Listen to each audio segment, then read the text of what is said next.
Al Capone, aux États-Unis, à Chicago, lui, non seulement c'est un baron de l'alcool frelaté, mais c'est aussi un chef de mafia, si on veut. Il contrôle Chicago, mais il contrôle aussi toute la région autour. Il contrôle une bonne partie de l'importation d'alcool en Nouvelle-Angleterre. Puis ça, pour te donner une idée, 90 de l'alcool qui rentre en Nouvelle-Angleterre à l'époque de la Prohibition vient du Québec. Donc, il y a beaucoup, beaucoup de monde. Parce que nous, on avait le droit d'en produire. Exactement, parce que c'était légal au Canada. Puis ça, c'est un très bon point à mentionner. On n'a pas le droit d'en importer des États-Unis. C'est ça. Mais ou d'ailleurs, on avait le droit de produire notre propre alcool et de l'exporter. Puis, justement, à cause que c'était légal, tout d'un coup, on voit apparaître dans les cantons de l'Est un nombre formidable de distilleries. En fait, avec la prohibition américaine, on a même 4 énormes distilleries américaines qui viennent se réinstaller au Canada. Ouais. Puis là, il y a toutes sortes de gens qui vont s'essayer. Il y en a qui vont se faire arrêter, puis il y en a qui vont faire ça juste une fois de temps en temps pour arrondir leur fin de mois. Mais il n'y a personne qui va le faire avec la même, disons, veine entrepreneuriale de Conrad Labelle, parce qu'il va devenir millionnaire. Il va devenir un des hommes les plus riches et les plus influents, au moins au canton de l'Est, mais finalement, il va s'inscrire dans la légende à travers tout le Québec. Pourquoi? Parce que c'est un homme qui a énormément de culot. Il tient ça, évidemment, de notre de sa famille, dans laquelle il y a eu le curé Labelle, mais il y a eu aussi Louis Cyr. Louis Cyr est aussi parmi les ancêtres, si on veut, de notre Conrad Labelle. Mais qu'est-ce qui arrive? Moi, je parle de culot. À un moment donné, ça, c'est un cas vraiment qui illustre la personnalité de Conrad Labelle. Il s'en va faire une livraison, puis ça, c'est pas juste n'importe quelle livraison, là. Il arrive aux États-Unis dans un convoi.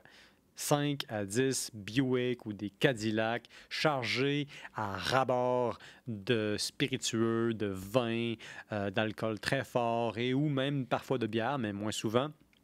Et à cause qu'il est connu, parce que ça marche bien son affaire, il est attendu. Donc, embuscade. Embuscade, non seulement on tire, mais on veut tuer. On veut vraiment éliminer la concurrence. Et ça vient d'un des lieutenants de Al Capone qui s'appelle King Brady. Son prénom, c'est King. Son nom de famille, c'est Brady. Plus impressionné par King que Brady, mais dans tous les cas, Conrad Labelle n'est pas là. Mais Brady à la Nouvelle-Angleterre, ça s'était déjà vu. Ah non, c'est dans le futur, ça. Oui, avec un autre prénom. J'ai dit que les jeux de mots, c'est de la merde. Ils n'ont pas l'air trop à être contre, en tout cas. Est-ce que l'histoire dit s'ils ont aussi éliminé tout l'alcool? Si l'alcool a été éliminé ou ils ont saisi l'alcool? Ils ont saisi l'alcool. Il y a eu des disparus. Ça s'est mal fini, mais Conrad Labelle n'était pas là. Dès qu'il a appris de ces gars que ces gars s'étaient fait tirer dessus, Conrad Labelle est allé directement sur le territoire de King Brady, puis il s'est rendu à son hôtel, qui était son quartier général, puis il est allé à la réception. Il arrive là avec ses cartes du corps, là, avec son armée personnelle. Il arrive dans un hôtel qui est le quartier général de son pire ennemi, qui est un lieutenant d'Al Capone, qui a sa propre armée.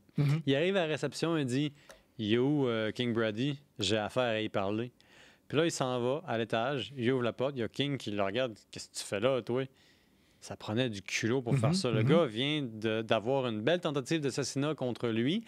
Il a eu la chance de ne pas être là, puis il s'est dit « Je vais retourner cette situation-là en ma faveur. » Il est allé négocier un deal avec King Brady. Ils ont passé la soirée à se saouler puis à fumer des cigares, puis il s'est entendu pour donner une part de marché, ou plutôt une commission, pour emprunter, disons, les droits de passage au territoire de King Brady.